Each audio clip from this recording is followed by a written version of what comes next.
Hi friends, good morning. আমি আজকে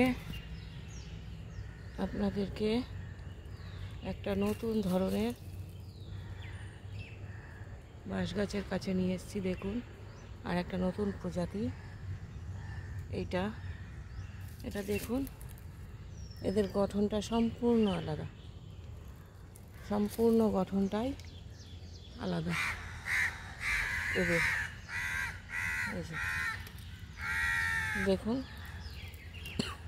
খুব মোটা গাঁটযুক্ত, খুব ঘন ঘন গাঁট। এর নাম হচ্ছে বুদ্ধ বেলি ব্যাম্বু। এই বাঁশটা কত মোটা হয়েছে দেখুন। আরে বাবা, কি মোটা! এদের নাম হচ্ছে বুদ্ধ বেলি ব্যাম্বু। এই যে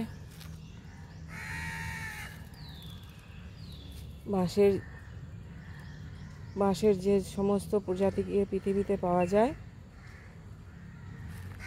তার মধ্যে এই বুদ্ধ বেলি ব্যাম্বু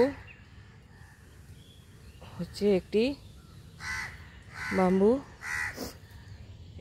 এদের গঠনটা খুব মোটা হয়।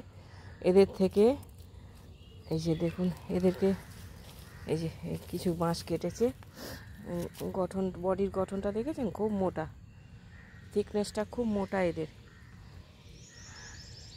এদের থিকনেসটা খুবই মোটা। এদেরকে প্রথমে খুঁজে পাওয়া যায় ভিয়েতনাম এবং গুয়াংডাং, চীনের গুয়াংডাং প্রদেশে। ভিয়েতনাম এবং চীনের গুয়াংডাং প্রদেশে, এবং এরা হচ্ছে সাব ট্রপিক্যাল এরিয়ায় এদের প্রথম দেখতে পাওয়া যায়। বাঁশটা ধরে পুরো উঠে গেছে। এই বাঁশটা ধরে এখানে এরকমই গাছে লাগে।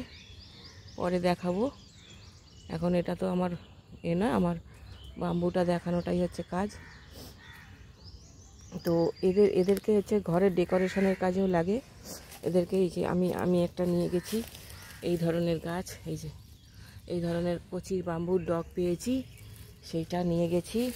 নিয়ে গিয়ে একে পালিশ টালিশ করে ঘরে সাজিয়ে রেখেছি। যে সুন্দর দেখুন, এই একটা দেখুন কত সুন্দর। এইটা এই যে এরা জন্ম থেকেই এরকম তৈরি হয়। আর এদের থেকে ওই স্পুন, খুন্তি, হাতা, এই সমস্ত যে কাঠের পাওয়া যায়, সেগুলো তৈরি করা হয়। এটা একটা অর্নামেন্টাল প্ল্যান্ট, এবং এটা হচ্ছে বনসাই বাঁশের যে বাম্বু যে বনসাই হয়, বাম্বু বনসাই বানানোর জন্য এই গাছটাকে ব্যবহার করা হয়। এদের এই মোটা ঠিকনেসের জন্য এদেরকে অনেক কাজে লাগানো হয়। Thank you. ভিডিওটা ভালো লাগলে অবশ্যই একটা লাইক, শেয়ার, কমেন্ট করবেন।